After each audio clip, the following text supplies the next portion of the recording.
आने वाले कुछ समय हरियाणा राजनीति के लिए बड़ा ही अहम रहने वाला है। तो क्या भाजपा के साथ इनेलो गठबंधन कर सकती है? क्या भाजपा पहल करेगी इनेलो को अपने साथ लाने को लेकर के 2024 के चुनाव में?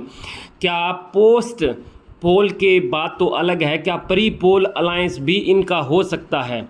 क्यों आखिरकार तीसरे मोर्चे के जितने भी इनेलो के सहयोगी दल थे, जो पूर्व में चौटाला साहब के साथ रहे हैं और इस वक्त उनके बहुत अच्छे मजबूत संबंध चौटाला साहब के साथ है, चाहे वो नीतीश कुमार है, चंद्रबाबू नायडू है, जयंत चौधरी है, यानी बहुत ऐसे नेता जो इस वक्त भाजपा के साथ गठबंधन की सरकार चला रहे हैं केंद्र में, और सरकार भी ऐसी चला रहे हैं कि यदि वो समर्थन वापस करे तो निश्चित रूप से सरकार गिर सकती है।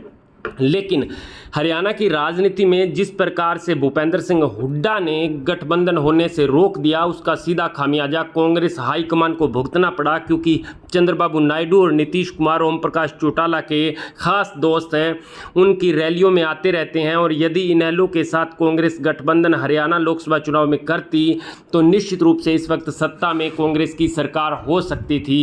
एक यह भी वाकया है। लेकिन आपको बता दें, उम्र के इस पड़ाव 90 साल की उम्र में चौधरी ओम प्रकाश चौटाला राजनीतिक गोटियों को इस प्रकार से फिट कर रहे हैं कि भाजपा को उसका हरियाणा विधानसभा में बड़ा नुकसान झेलना पड़ेगा। भाजपा हाईकमान के इंटरनल सर्वे में 30 से 35 सीटों पर भाजपा जो है जीत हासिल करती हुई दिखाई दे रही है, और ऐसे में उनको किसी ऐसे साथी की तलाश रहेगी जो कम से कम 10 से 15 सीटें जीत करके उनके लिए सरकार बना दे। हो सकता है नतीजे कुछ अलग हों, अभी समय बाकी है। फिलहाल के सर्वे की बात कर रहे हैं, और इनेलो बसपा और श्रोमणी अकाली दल का गठबंधन भी इस वक्त मजबूती के साथ चुनाव मैदान में डटा हुआ है। और लगातार हरियाणा को करीब से जानने वाले लोग इस बात का जिक्र करते हैं कि ज़्यादा तो नहीं, लेकिन 5 से लेकर के 12 सीटें यह गठबंधन जीत सकता है आज के हालात के हिसाब से। अभी समय बाकी है, राजनीतिक गोटियां किस प्रकार फिट होती हैं वो समय बताएगा, लेकिन फिलहाल की स्थिति हम आपको बता रहे हैं। और कांग्रेस पार्टी को सीधा सीधा नुकसान होगा, क्योंकि भूपेंद्र सिंह हुड्डा के हाथ में कमान देने से जाट वोट का बंटवारा होगा। और आम आदमी पार्टी जो 90 सीटों पर विधानसभा चुनाव लड़ने का ऐलान कर चुकी है, वो टोटल का टोटल यदि बात करें तो कांग्रेस पार्टी के लिए नुकसानदायक साबित होगा, चाहे वो 20 वोट का हो चाहे 10 सीट का हो।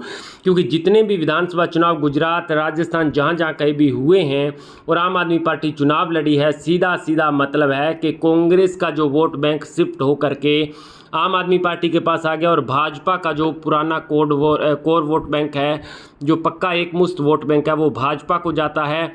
और बहुमत ना होने की स्थिति में भी, यानी 30 से 35% भाजपा का वोट परसेंटेज पक्का है, लेकिन 70% खिलाफ होने के बाद उनकी सरकार बनती है, क्योंकि विपक्षी वोटों का बंटवारा हो जाता है। और अब हरियाणा में भी कमोबेश यही स्थिति बन रही है।